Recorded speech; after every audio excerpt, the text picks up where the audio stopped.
নুরুল ইসলাম ফাউন্ডেশনের উদ্যোগে মুন্সিগঞ্জের সিরাজদি খান, শ্রীনগর এবং ঢাকার দোহারে ত্রাণ বিতরণ করা হয়েছে।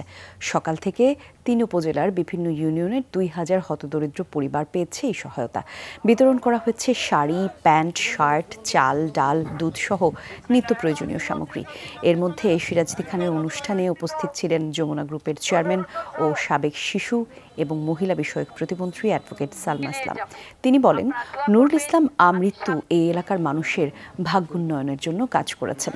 ত্রাণ সহায়তা পেয়ে নুরুল ইসলাম ফাউন্ডেশনের প্রতি কৃতজ্ঞতা জানান হতদরিদ্রতা।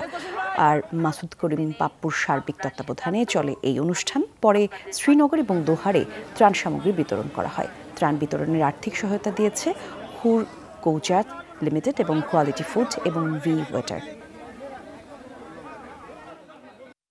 আপনাদের কথা আমি ভাবি সবসময়, আপনাদেরকে আমি কিভাবে কি করলে আপনারা ভালো থাকতে পারেন আমি আল্লাহকে সামনে রেখে আমি চিন্তা ভাবনা করি। আপনারা দোয়া করবেন আমি সামনে যাতে অব্যাহত রাখতে পারি, সব জায়গায় আমি যাতে দিতে পারি ইনশাল্লাহ। আপনারা দোয়া করবেন, আপনাদের মুখে হাসি ফোটানোই হচ্ছে আমার কাজ।